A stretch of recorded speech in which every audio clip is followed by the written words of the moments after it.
오늘 성경 본문의 내용은 좀 고약한 내용이에요. 한 집안에 어떤 영성이 없는, 믿음이 부족한 집안의 이야기가 오늘 본문의 내용입니다. 소돔과 고모라의 심판이 임하고 겨우 하나님의 은혜로 구원을 받은 롯의 가족에 대한 얘기입니다. 26절에 보면 롯의 아내는 뒤를 돌아보았으므로 소금 기둥이 되었더라. 롯의 아내, 저 집안에 엄마가 왜 죽었을까요? 엄마가 뒤를 돌아보았기 때문에 소금 기둥이 되었다, 이렇게 성경은 기록하고 있습니다. 사람이 뒤를 돌아본다는 것은 왜 그럴까요? 미련이 있어서 뭔가 급하게 나오면서 명품 가방을 두고 나오고, 뭔가 급하게 나오면서 소돔에 두고 나온 것이 아까워서 돌아봤다. 또 어떤 사람은 이거 진짜로 하나님이 천사를 보내서 한 말, 심판이 진짜 백인가? 진짜로 심판이 임하고 소돔과 고모라가 불을 내려서 망하는 것인가 해서 확인하려고 돌아보는 그 어떤 불신앙, 하나님 말씀을 안 믿고 지 눈으로 직접 보려고 하는 그런 불신앙의 뒤돌아봄이 아닌가, 여러 가지로 얘기를 합니다. 어쨌든 여기서 이 엄마가 뒤돌아보면서 그 가족이 같이 살아서 도망을 하고 피난을 나올 때 끝까지 살아나오지 못하고 엄마가 죽은 이유가 여기 어떤 그런 세상의 미련, 뒤돌아보는 신앙. 우리가 이렇게 진격을 해야 돼요. 항상 예수 믿는 사람은 앞으로 나가야 되는 이유가 그렇습니다. 뒤의 것은 잊어버리고, 잘했던 못했던 부끄럽던 자랑스럽던 뒤의 것은 잊어버리고 표대를 향해서 진격을 해야 되는 거예요. 앞으로 나가야 되는 거예요. 맨날 과거에 상처받은 걸 생각하면서 우울증 환자같이 곱씹을 필요가 없어요. 왕년에 초등학교 다닐 때 분단장한 거 그런 거 자랑할 필요가 없는 거예요. 자랑스럽던 쪽팔리던 뒤의 것은 잊어버리고 표대를 향해서 나아가야 되는 거예요. 감당치 못할 시험은 없기 때문에 자꾸 앞으로 나아가는 것이 중요하지, 여기에 미련 때문에 돌아보든지 어떻든 뒤돌아보는 신앙은 안 된다는 거예요. 그래서 이 가정에 엄마가 이렇게 해서 가족 중에서 제일 먼저 이탈을 합니다. 엄마가 구원받지를 못하고 천사들은 이끌어내주고 하나님께서는 피할 길을 열어주셨는데 엄마가 믿음이 없어서 여기서 소금 기둥이 되고 맙니다. 27절부터 보면 아브라함에 대한 이야기가 나옵니다. 아브라함의 어떤 족보, 패밀리, 아브라함의 어떤 그 가장으로서의 흐름, 그 조카 롯의 패밀리에 대한 흐름이 이렇게 두 집안이 대조가 되는데요. 아브라함은 한번 봅시다. 27절에 아브라함이 어떻게 일어나요? 그날 아침 그 무서운 날, 그날 구약에 중요한 게 더 용이에요. 용. 그날 이쪽 사람은 구원의 날이고 이쪽 사람에게 심판의 날, 한 날, 심판의 날, 구원의 날이 같은 날이에요. 그날 D-Day예요. 그날 아침에 아브라함은 일찍 일어나는 거예요. 어제 말씀에 아브라함 조카 롯은 어떻게 지체하고 꾸물거리고 게을러 터졌고 미련 곰티 같고 사위들도 말귀를 못 알아듣고 띵하고 뭔 말이요? 여러분, 이쪽 집안에는 도무지 게으르고 멍청하고 이쪽 집안에는 굉장히 아침에 또 일찍, 저기 아브라함 스타일이에요. 나중에 이삭을 바칠 때도 머리 싸매고 고민하지 않아요. 바로 아침 일찍 일어나서 모리아산으로 스타트하는 거잖아요. 아침 일찍 나죠. 여호와 앞에서, 저기 유명한 코람데오 고신대학교 교훈 코람데오, 하나님 앞에 신전인격, 하나님 앞에는 하나님하고 맞짱을 뜨는 거예요. 어려운 일이 있을 때 하나님께 부탁하는 거예요. 좋은 일이 있을 때는 하나님께 감사함으로 나아가는 거잖아요. 하나님이 서 있던 그곳에, 하나님 앞에 서 있던 그곳에 이르러 29절을 봅시다. 하나님께서 그 성을, 소돔과 고모라 성을 멸하실 때, 심판하실 때, 롯이 거주하는 그 성, 소돔과 고모라 성을 엎어버리실 때에 하나님께서 누구를 생각하사? 아브라함을 생각해서, 아브라함을 기억해서 아브라함을 어여삐 보시고 아브라함의 조카를 롯을 그 불구덩이 속에서 심판 가운데서도 건져내신 거예요. 그 중에서 끄집어내신 거예요. 여러분, 여기에 구원의 그 흐름이 아브라함 때문에 조카 롯마저도 죽음의 지경에서 살림을 받는 거잖아요. 구원을 받는다는 거예요. 아브라함 한 사람이 복의 근원이 되고 너로 인하여 모든 민족이 복을 받을 것이다. 아브라함에게 하나님은 축복으로 그렇게 나타난다는 것입니다. 그 다음부터 이제 30절부터 보면 롯이 겁만 내고 두려워해가지고 두 딸을 데리고 산에 올라가가지고 동굴 속에 기들어가서 거기서 생활을 하는 거예요. 여러분, 여기서부터 이제 사달이 나는 거거든요. 복 있는 사람은 악인의 꾀를 따르지도 말고 죄인의 길에 서지도 말고 오만한 자리에 앉지도 말아야 되는데, 삼촌 집으로 돌아가든지 얼마든지 다시금 저기서 회복될 수가 있는데, 엄마는 미련 때문에 뒤돌아보다가 죽어버리고 아빠는 오판을 해가지고 딸 둘이를 데리고 동굴 속에 들어가서 어쩌겠다는 말이에요.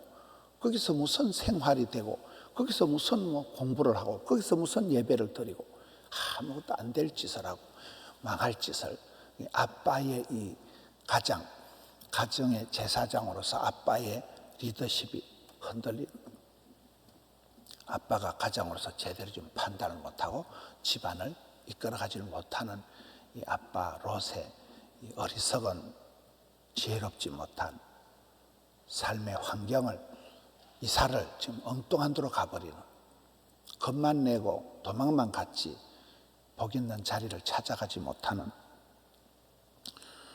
그래서 이제 그 뒤에 나오는 말씀이 동굴에서 사니까 딸 둘이가 또 정신없는 짓을 하는 거예요. 이 집에는 아빠도 멍 때리고 엄마도 이상하고 딸 둘이도 정신이 없는 거예요. 그만큼 이 소돔과 고모라 성의 문화가, 죄악이 음란하고 이런 죄악된 문화가 거기에 있는 주민들에게 완전히 확진이 됐다는 거예요. 완전히 전염이 다 됐다는 거예요. 이 도성에, 소돔성에 사는 사람들이 악하더라. 아주 사람들이 사악하고 못돼먹고 더럽고 악하고 폐역하고 엄란한 문화가 여기에 있는 이 믿음의 가족들까지 다 오염이, 감염이, 전염이 되어버렸다는 거예요. 그러니까 딸 둘이도 저 아빠한테 술을 먹여가지고 아빠랑 딸들이 동침을 해서 애가 태어났는데, 그 아이가 오늘 마지막 절에 큰 딸은 아들을 낳아서 모압이라 하고 작은 딸은 아들을 낳아서 암몬 자손의 조상이 되었더라. 이스라엘 백성들의 두고두고 천추의 원수가 되는 이 이방 족속을 만들어버리는, 씨가 잘못되고 그 족속마저도 원수 댕아리를 만들어버리는, 이게 지금 이 집안의 그 아버지 롯의 어떤 그 명쾌하지 못한, 단호하지 못한 불신앙, 엄마의 현속하지 못한, 지혜롭지 못한 어리석은 미련, 욕심, 딸 둘이의 바보 같은 죄악에 물들어서 그 동성애가 있는 그 도시에 그대로 그 음란한 죄악에 물들어서 저거 애비한테 술을 먹여가지고 수단과 방법을 안 가리고 자손을 잇겠다는 말도 안 되는 이런 어리석은 행동을 통해서 이 집안이 망가지는, 이 아브라함 조카 롯의 집안 자체가 이상해지는 내용입니다. 여러분, 우리 주변에서 얼마든지 이런 걸 볼 수 있는 거예요. 이런 성경에 금수저들이 잘 되는 게 별로 없어요. 흙수저들이 잘 되는 거예요. 금수저들이, 여기 아브라함 조카 롯은 금수저거든요. 가만히 있어도 복을 덩달아 받는 금수저인데 세월이 흘러가면서 갈수록 지금 망하는 길로 걸어가잖아요.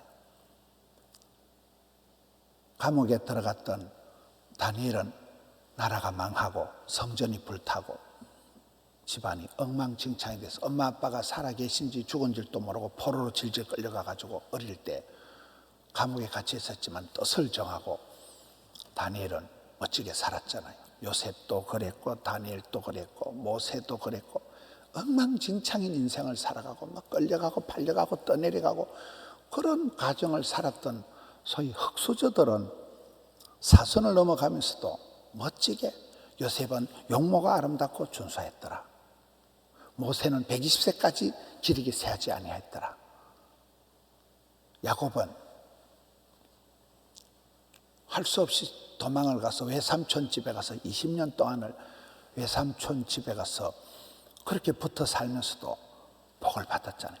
마침내 거부가 된 거잖아요. 이런 우리가 환경이 배경이 우리를 어떻게 하지 않습니다.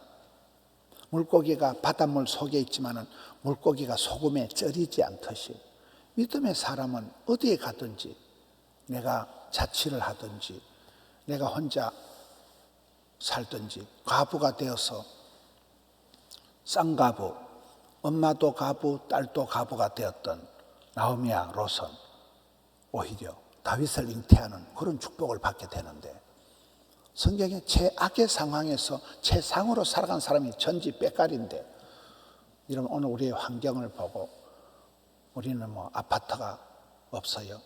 우리는 뭐 엄마가 직장을 안 다녀요. 그 이유가 안 된다는 거예요. 엄마가 잘 나가는 엄마가 그 두고 온 소돔과 고모라에 거기 미련 때문에 뒤돌아보다가 죽어버린 이 엄마나 여전히 판단력이 떨어져서 딸들 둘이 데리고 얼마든지 역주행의 삶을 살 수 있던 아빠도 계속 리더십을 잃어버리고 멍청한 짓을 하고 딸 둘이 또 똑같고 온 집안 식구들이 한 명도 정신을 못 차린 이 롯의 패밀리를 보라 이 말이에요. 여러분은 어떻습니까? 저는 제가 고등학교 1학년 때부터 혼자 살았거든요. 아빠가 빨리 돌아가시고 고등학교 1학년부터 저 혼자 살았습니다. 아무도 제 인생에 콩나라 판나라 하는 사람이 없었어요. 제가 부산에 아는 사람이 1도 없었습니다. 저 혼자 부산에 와서 문제가 없잖아요. 하나님이 내 아버지신데 우리 성도들이 전부 다 패밀리인데 문제가 없어요. 1만 가정, 3만 성도, 10만 성교, 100만 전파가 뻥이 아니에요. 그대로 말한 대로 꿈꾼 대로 소원대로 되는 거잖아요. 아무리 혼자 살아도 고아와 같이 지내도 우리는 외로운 존재가 아니에요.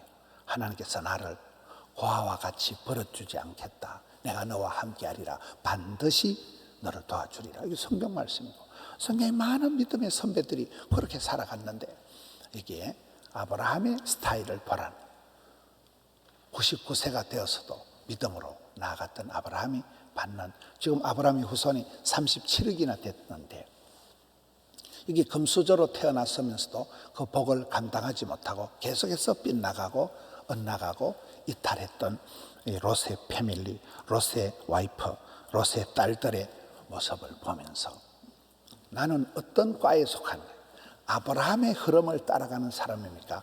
롯의 흐름을 따라가는 사람입니까? 축복과 저주가 내 앞에 있는 거예요. 내가 그것을 판단하고 내가 그것을 따라가게 마련입니다. 여러분은 어느 줄에 서겠냐? 오늘 이 두 집안 흐름을 보면서 우리의 믿음을 우리의 어떤 고백을 새롭게 해야 되는 12월의 성탄의 계절에 아무리 날씨가 추워도 성탄의 이 자선남비, 구세군 자선남비는 따뜻하게 끓듯이 그런 따뜻한 가정을 행복한 가정을 이루시는 우리 성도님들 되시기를 축원합니다.